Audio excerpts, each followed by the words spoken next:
ବିଜୟ ଭାଇ କହିଥାନ୍ତି ଏହି ଘଟଣା ସେହିଦିନ ରାତିର ଯେଉଁଦିନ କୋରାପୁଟରୁ ବିଶାଖାପାଟନାମ ଯାଉଥାଏ ଚାଉଳ ଲୋଡ୍ ଟ୍ରକ୍ ନେଇ। ଯେତେବେଳେ ବିଶାଖାପାଟନାମରୁ 60 କିଲୋମିଟର ଦୂର ଓରାକୁ ଘାଟି ଉପରେ ପହଞ୍ଚେ, ଏହି ରାସ୍ତା କଡ଼ରେ ଗୋଟିଏ ଝିଅ ନଜର ଆସେ। ଯେ କି ମୋତେ ହାତ ହଲେଇ ଲିଫ୍ଟ ମାଗୁଥାଏ। କିନ୍ତୁ ମୁଁ ଗାଡ଼ି ରଖିବା ଆଗରୁ ମୁଁ ଯେତେବେଳେ ଟାଇମ୍ ଦେଖେ, ଟାଇମ୍ ଆସି 1:45। ତାପରେ ବି ଘାଟି ରାସ୍ତା ବୋଲି କିଟିମିଟି ଅନ୍ଧାର। ତେଣୁ ମୁଁ ଗୋଟେ ଥର ପାଇଁ ଚିନ୍ତା କଲି, ଏଠି ଗାଡ଼ି ରଖିବା ଠିକ୍ ହବନି। ଯେତେବେଳେ ଟ୍ରକ୍ ଯାଇ ସେଇ ଝିଅ ପାଖରେ ପହଞ୍ଚେ, ଟ୍ରକ୍ ଅଟୋମେଟିକ୍ ଅଟକିଯାଏ। ତ ମୁଁ ଦେଖି ଆଶ୍ଚର୍ଯ୍ୟ ହୋଇଯାଏ କି ଅଚାନକ ଟ୍ରକ୍ ଅଟକିଲା କ'ଣ ପାଇଁ। ମୁଁ ତ ଟ୍ରକ୍ର ବ୍ରେକ୍ ଲଗେଇ ନାହିଁ। ମୁଁ ଏହି କଥା ଟ୍ରକ୍ ଭିତରେ ବସି ଭାବୁଥାଏ କି ସେତିକି ବେଳେ ସେ ଝିଅ ଗେଟ୍ ଖୋଲି ଟ୍ରକ୍ରେ ଆସି ମୋ ପାଖ ସିଟ୍ରେ ବସିଯାଏ। ଏହା ଦେଖି ମୁଁ କିଛି କହିଥାନ୍ତି କି ଅଚାନକ ଟ୍ରକ୍ ଆଗକୁ ଚାଲିବାକୁ ଲାଗେ।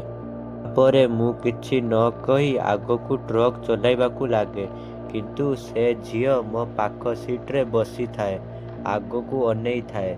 ମୋର କିଛି ସାହସ ହେଉନଥାଏ ତାକୁ କିଛି ପଚାରିବାର। କିନ୍ତୁ ମୁଁ ସାହସ କରି ତାକୁ ପଚାରେ, "ଆରେ ମ୍ୟାଡାମ୍, ତୁମେ କୁଆଡ଼େ ଯିବେ?"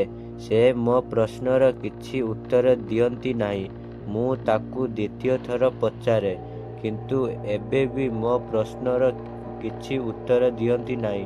ଦୁଇଥର ସେମ୍ ପ୍ରଶ୍ନ ପଚାରିବା ପରେ ବି କିଛି ଉତ୍ତର ମିଳିଲା ନାହିଁ। ତ ମୁଁ ବି ଚୁପ୍ ହୋଇ ଟ୍ରକ୍ ଚଲାଇବାକୁ ଲାଗେ। ସେତେବେଳୁ ମୁଁ ବହୁତ ଦୂର ଆସି ସାରିଥାଏ। ସେ ଝିଅ ଏବେ ବି ମୋ ପାଖ ସିଟ୍ରେ ଚୁପଚାପ୍ ହୋଇ ବସିଥାଏ। ତାକୁ ଦେଖି ମୁଁ ମନେ ମନେ ଚିନ୍ତା କରୁଥାଏ, ସେ ଝିଅ ଓହ୍ଲାଇବ କେଉଁଠି।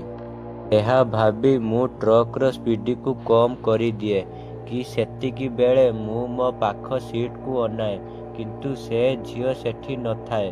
କି ସେତିକି ବେଳେ ମୁଁ ମୋ ଟ୍ରକ୍ ଆଗକୁ ଅନାଏ, ସେ ଝିଅ ଚାଲି ଚାଲି ଯାଉଥାଏ। ସେତେବେଳେ ମୁଁ ଚିନ୍ତା କରେ, ସେ ଝିଅ ନୁହେଁ, ଗୋଟେ ଅଶରୀର ଆତ୍ମା। ତ ଦର୍ଶକ ବନ୍ଧୁ, ଏହା ଥିଲା ବିଜୟ ଭାଇଙ୍କ ଛୋଟିଆ କାହାଣୀ। ଯଦି ଏହି ଭିଡ଼ିଓଟି ଭଲ ଲାଗିଥିବ, ଲାଇକ୍ ସବସ୍କ୍ରାଇବ୍ କରିଦେବେ। ରହିଲି, ନମସ୍କାର।